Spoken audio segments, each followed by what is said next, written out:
Hello, hello, hello, and welcome to WDGS on your YouTube page. And tonight, this Thankful Thursday Bible study, we're going to be covering part 2 of People, Problem, and Prophecy. How many of you understand that what is what was and what will be? There are no new spirits under the sun. That's according to Ecclesiastes chapter 1 and verse 9. Oftentimes we think when we have problems with people, it's something new. But it may be a new person, it may be a new environment, it may be a new situation, but the problem has already pre-existed before. And tonight we're going to cover some of the situations that may even fit what's going on in your life that has already occurred way 6,000 years ago. I want to say to you again, welcome, welcome, and thank you for tuning in to today's session of part 2, People, Problems, and Prophecy. Today we will be exploring the Bible and studying three P's, people, problems, and prophecy. We will also come and begin to cover from the very beginning in Genesis, a time when we have been told and evidence has been seen and proof has been written about these three P's, which have always been profound as well as perplexed. We do know that people, problems, and prophecies can sometimes be very perplexing, although they are profound. And even with all over 6,000 years from the beginning of time, over 6,000 years, there has been a mystery concerning all three of these: the people, problems, and prophecy.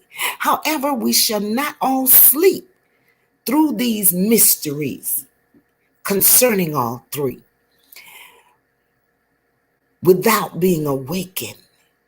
And I am moving into an awakening in my life, in my ministry, my mentorship, like never before. And as we study together, hopefully we are also awakened even the more together. So tonight, what we're going to look at are problems with people. And in order to look at people, I want to identify in this who people are. People are men, women, and children of a particular nation, community, and ethnic group. We're talking about people that can even be family members, co-workers, people we see in the store. Everywhere we look around, there are people. And just as there are people, there will always be some problems. And even though problems, there are situations regarded as unwelcome, harmful. They are something that we need to deal with and needs to be dealt with. There are things that we need to overcome. There are troubles, there are worry, there are stumbling blocks, and there are obstacles. And we tend to identify with them as problems. Today, in this session, even about prophecy. Prophecy is a prediction to estimate a future event or trend. But prophecy doesn't just stop with us looking forward at what comes in the future, of what will happen in the future. A prophecy can also be something that has been spoken in our lives for today, in the past, as well as the present. The Bible teaches us from Genesis to Revelations and all of the books in between how people, problems, and prophecy has been damaging from families that is universal, and that is nothing new. That is nothing new under the sun. Nothing, absolutely nothing when it comes to spirits. Every spirit that you encounter under the sun, someone else has been the same way. Someone else has carried the same spirit. They are called familiar spirits. And there are many familiar spirits that have created broken as well as blessed relationships, which appears in the beginning according to the Bible. So it goes way back. The next one we're going to talk about is how we can, starting again in the book of Genesis, how we can just review a few people with problems that came and became a prophecy. One of the people are Abraham. We're going to talk a little bit about Abraham tonight, and his wife Sarah, and his Abraham nephew Lot. You know, Abraham, he had a problem when he offered up his wife twice, and he offered her up because of his fears. He offered her up to be taken and to be used by another man. And we're not going to get into Sarah, but I'm just putting a footnote for you to think about how Sarah even mistreated her maidservant and even her husband's child, a little child. Now, Lot, he decided to even offer up his daughters to some of the townsmen that came to his house one night, although he knew his daughters, two of them, had a husband. As we explore, now we're going to begin looking in the book of Genesis. Abraham and his wife Sarah in Genesis had appeared. God had appeared to Abraham, and he promised him blessings. He promised him a land. He promised him offsprings. These were three promises that God made to Abraham. But there were also three problems that presented themselves. One of the problems that Abraham encountered was that there was famine in the land, and Abraham had to move his family to Egypt. Now, Sarah became a problem. Although her husband looked at her because she was beautiful, she was pretty, and I'm sure Abraham adored Sarah because he stayed with her for many, many years till they were old. But Sarah's beauty caused her to be into Pharaoh's harem. And that was the part of the house that was only reserved for wives, concubines, and female servants. But when Abraham offered up his wife to Pharaoh out of his fear, this is where Pharaoh took Sarah to have to live. And the third problem is that Abraham was a righteous man. That's right, he was righteous. But yet, even in his righteousness and his ability to hear from God, he lowered himself to be deceptive. And he asked his wife, Sarah, to claim that she was his sister. Isn't that something? Isn't that something? So, sometimes we may look at people's lives and we believe and know and understand there's a righteousness in them. They have an awesome relationship with God even.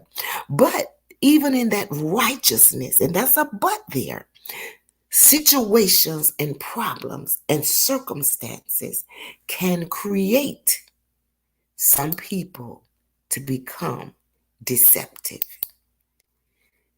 Now, in the book of Genesis, chapter 12, 1 through 5, it reads, Now the Lord had said unto Abraham, Get thee out of thy country, and from thy kindred, and from thy father's house into a land that I will show thee. And I will make of thee a great nation, and I will bless thee, and make thy name great. And thou shalt be a blessing. And I, said God, will bless them that bless you. And I will curse them that curse you. And in you shall all families of the earth be blessed. Now, this is a time frame after the replenishing, from Noah. So from that point moving forward, God had promised Abraham that he would bless all the families of the earth. So Abraham departed as the Lord had spoken unto him, and Lot went with him. And Abraham was 75 years old when he departed out of Haran. And Abraham took Sarah, his wife, and Lot, his brother's son, and all of their substance that they had gathered, and the souls that had gotten into Haran. And they went forth to go into the land of Canaan. And into the land of Canaan they came. Now in Genesis chapter 12, verse 10 through 13, this is when Abraham began to encounter problems. Once Abraham got into the land of Canaan, he realized that I'm going to add some information in between, that he had to deal with the situation with his nephew Lot. This is before. And so he and Lot, his nephew, had decided to separate and part ways.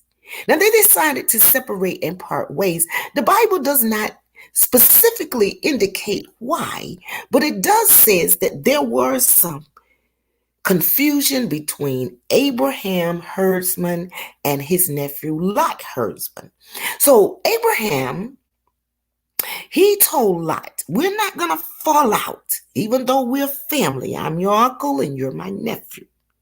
So therefore, the land that is to the south or the north or the east or the west, we're standing in this plain. You pick and you decide.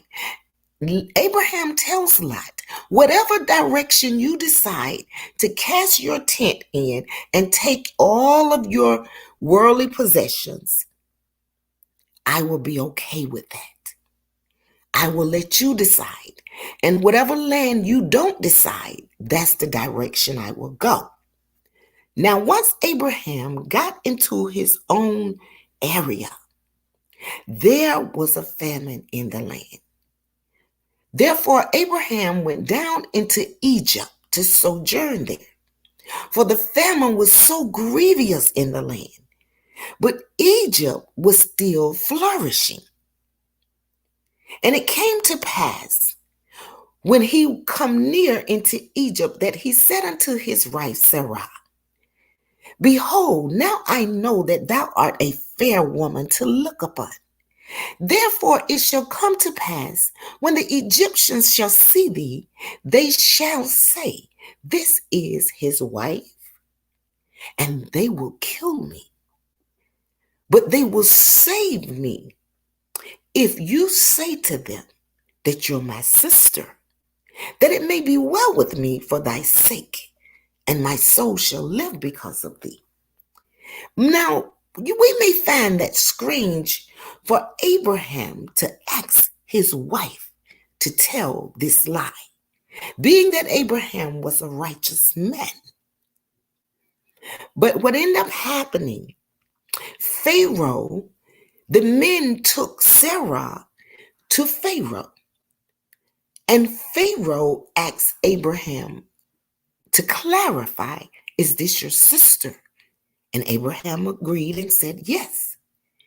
And Pharaoh took Sarah, Abraham's sister, into his house, and he lodged her in the rooms where there were wives, concubines, and servants.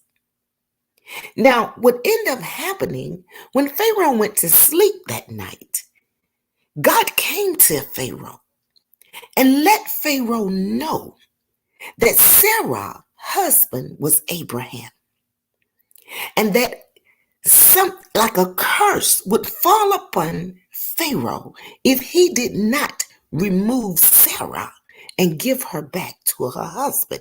Now you can reference that in Genesis, starting from chapter 12. So Pharaoh took Sarah back to Abraham, And he rewarded Abraham. He gave him cattle and different things to move forward. And he commanded Abraham to get out of his country, his kingdom, his region that he was in.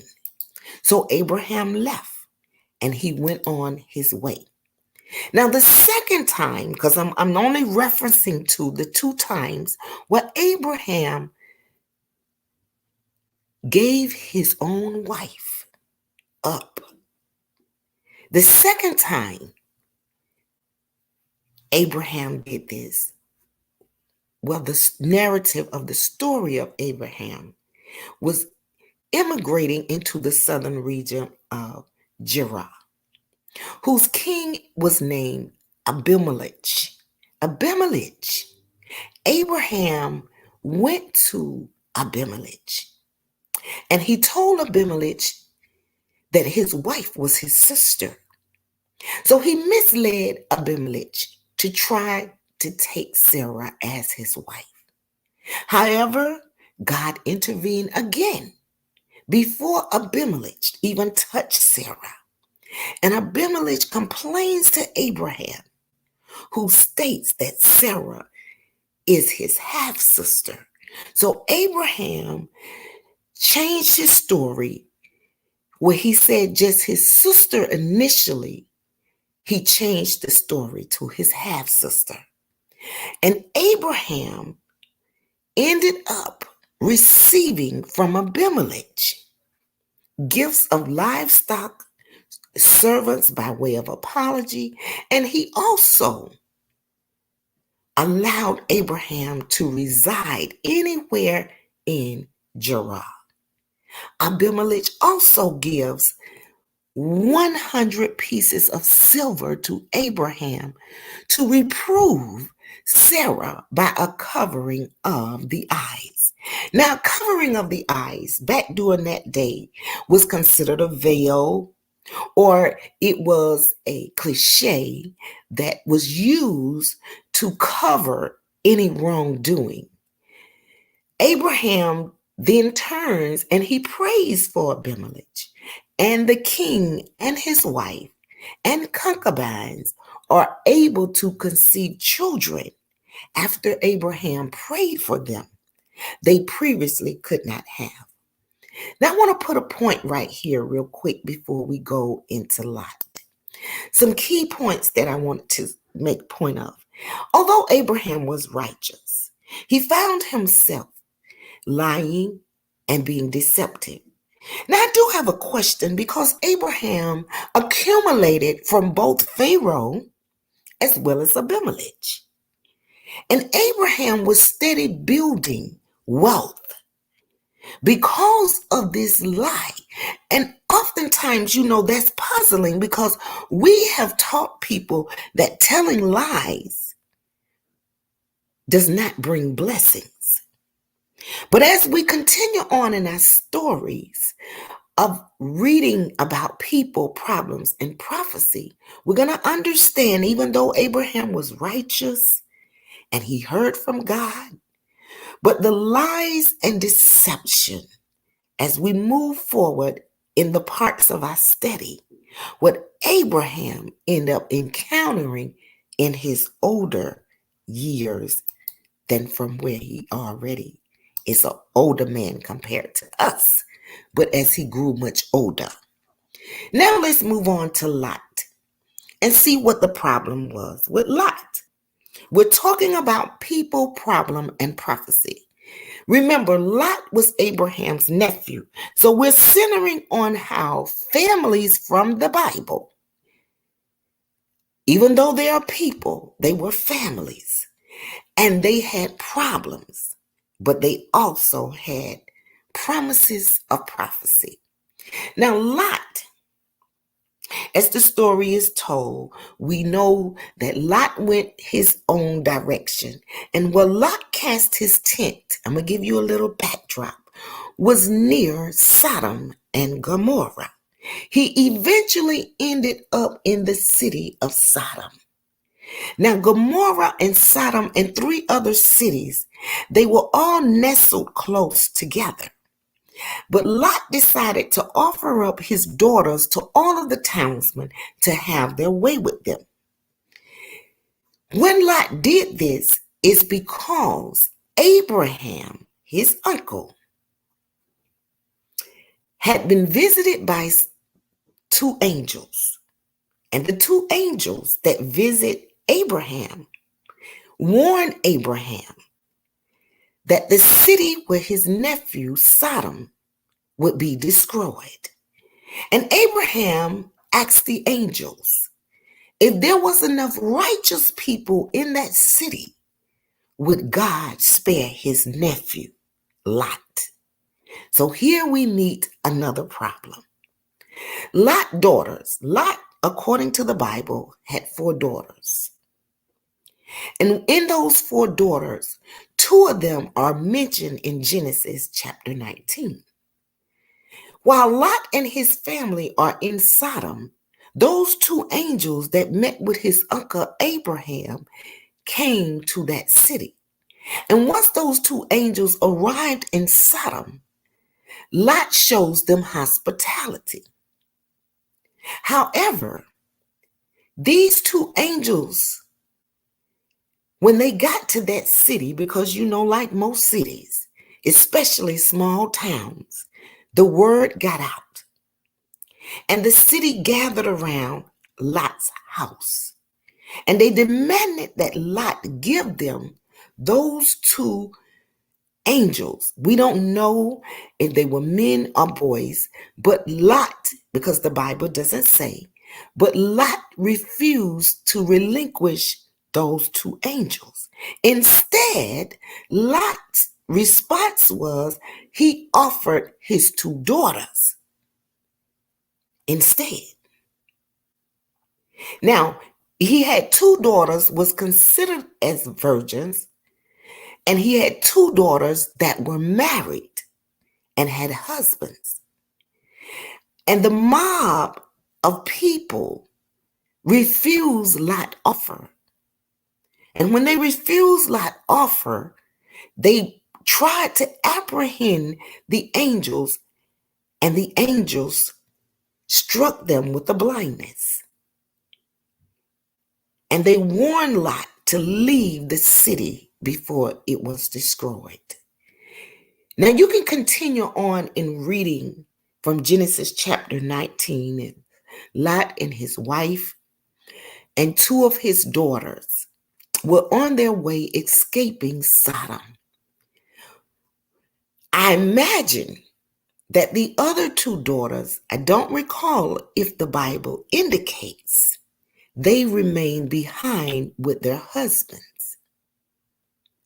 But the 2 daughters that left with the wife, leaving Sodom and Gomorrah, were leaving Sodom.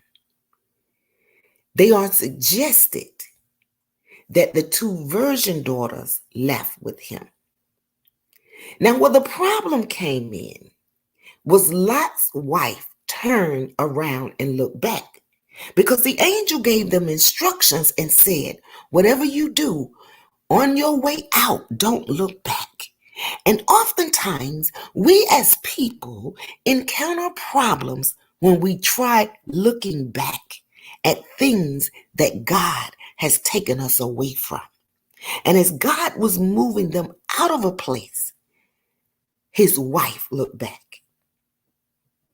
And from that day forward, it is recorded that she turned into a pillar of salt. Now, Lot and his 2 daughters, who did not look back, they escaped into Zorah. And they ended up living in a cave in the mountain. Now, we're coming into another problem around Genesis chapter 19, verse 30 and 38. Lot's daughters got their dad drunk. They took turns.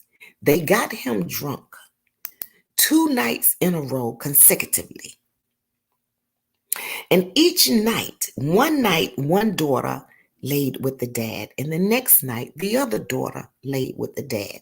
Now, according to what is written, and this is where the problem, they made this decision to have children as a lineage. They wanted children to keep repopulating their lineage. Their mother was no longer there to continue to have children, and two of their sisters was no longer there with their husbands for children. We don't really know why, but only thing we can distinguish is what the Word of God says. And they said that these two sisters came up with this plot against their dad because they wanted to have children.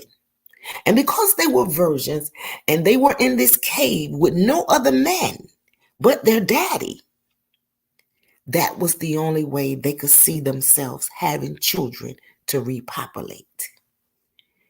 Now, from that perspective of them wanting to consider preserving the human race, however, this perspective can still be considered very illogical because they did know other people in the nearby village of Zorah. Now, what I'm thinking, that maybe they thought that even those people was also consumed like those in Sodom as well as Gomorrah. Many scholars have drawn a connection between these episodes of Lot's daughters. And according to those scholars, one is Robert Alter. This final episode suggests a measure for measure, stating that justice met out of this rash offer because Lot offered up his daughters, and that was wrong for him to do. Then they in turn describe the actions of Lot's daughters to be the reason for the initiation and perpetration of this insidious act. People problems and prophecy from the book of Genesis. Bible prophecy or biblical prophecy, it comprises the passages of the Bible that are claimed to reflect communications from God to humans through prophets. Now, the Jews and Christians usually consider the biblical prophets to have received revelations from God. And oftentimes you may hear people, when they give a prophecy, they will indicate and tell you, God said. They will give you revelatory interpretations of what God said to them in order to prophesy to you. Prophetic passages are inspirations, interpretations, admonitions, or predictions.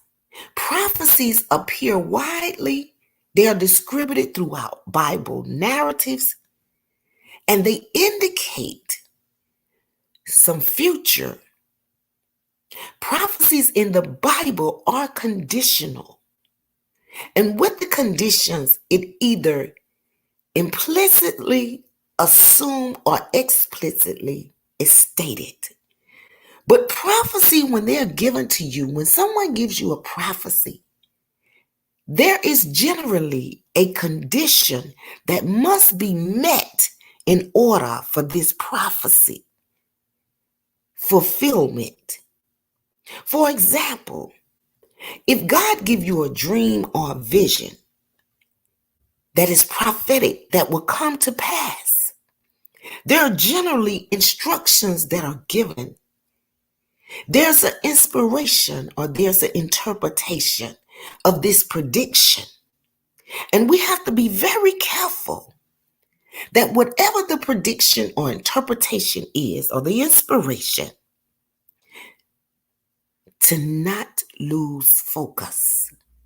Because oftentimes, prophecies can be snatched away if they lose focus on what has been prophesied to them or in a dream.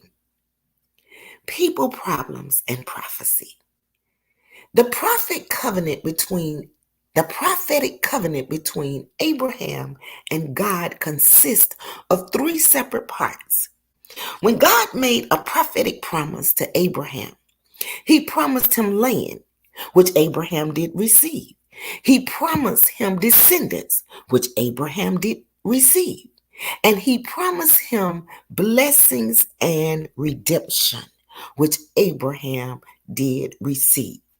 And each one of those prophecies is a promise that God kept because Abraham ended up obeying the voice of God.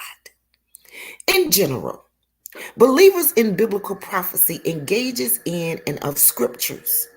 But prophecies also contains descriptions of global event that occurs in our world today. People give prophecy. There are prophecies in politics, natural disasters, the future of the nation of Israel, even the coming of the Messiah, Jesus Christ, and even the Messianic kingdom, as well as the ultimate destiny of mankind. It has been prophesied what is going to happen to even mankind. People, problems, and prophecy. Oftentimes in this conclusion, I want to recall 3 things that we should remember about people, problems, and prophecy. We may seem to think a person or people are a problem.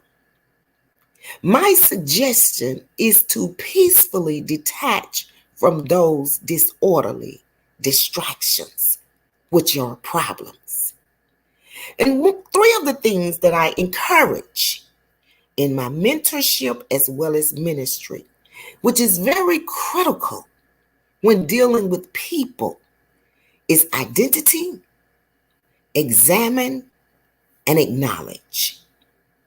In identity, one of the things that I often say, and I'm saying I often say, is when you get to know someone, it should be through proof.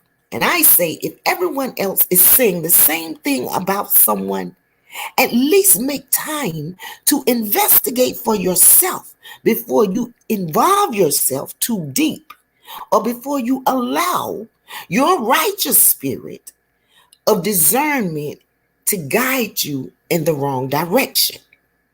Identity is so important in engaging. There's a scripture in the Bible that clearly states, we shall know them by their fruits. What are the fruits? Investigate the fruits. The fruits of the Spirit: love, joy, peace, patience, kindness, meekness, gentleness, self-control. You want to identify these types of spirits in an individual. There's a famous quote that Maya Angelou says, that when people show you who they are, believe that. And I often have heard Oprah Winfrey say, and don't wait till they show you for the 29th time. When people show you who they are, that is the identity of that person. And oftentimes we may not even get to know someone, but that's where my cliche comes in. If a person is saying the same thing, everybody's saying the same thing about a person, if they say that person is a thief, that person is a thief, that person is a thief. Generally, if the more people are saying the same thing about someone, at least investigate for yourself before you involve yourself too deep to find out if that person is truly a thief. Now, we can allow the righteous spirit of discernment to also guide us in identifying what we're getting ourselves entangled into, and be it family members, co-workers, friends, family. Did I say family? Especially sometimes even our family. The second thing I often share with people where there are problems with people is examine the conduct that we bring to the table. We must examine our own ways. Examine the conduct that you bring to the table and make sure that it wasn't your conduct that could alter the negative conduct of that person where you having the problem. Oftentimes, when we see problems engaging with people, we may not want to look and examine ourselves and say, we were the problem or we are the problem that created the problem in that person, that we have a problem. Oh, I hope somebody grabbed that. The third thing I want to acknowledge is the truth. Wherever the problem arises, the reason it came to exist, coexist, or still exists, there needs to be a meter or scale to acknowledge the truth. The truth is among our greatest liberation, and it is also our best resolution. And not always looking at the truth in someone else, but the truth also in self, first and foremost. To accept the truth that we cannot change in others, no matter who we're having a problem with, no matter how bad the problem may be. One of the greatest truths that we can accept is we cannot change others. We may be able to enlighten them. We may be able to share with them ways to get better, ways to heal, ways to be delivered. But ultimately, we cannot change other people. I thank you again for tuning in to today's Bible study. Next week, because this is a part 2, next week in part 3, we will be covering people, problems, and prophecy of Enoch, the son of Cain, Isaac and Rebekah, Jacob and Rachel. And the following week of April the 8th, we will be covering Noah and Joseph. Again, I thank you for tuning in to today's Bible study of part 2 with people, problems, and prophecy. You do have a wonderful and great evening. I thank each and every one of you again, and blessings to have a great night on this thankful Thursday. Bye for now.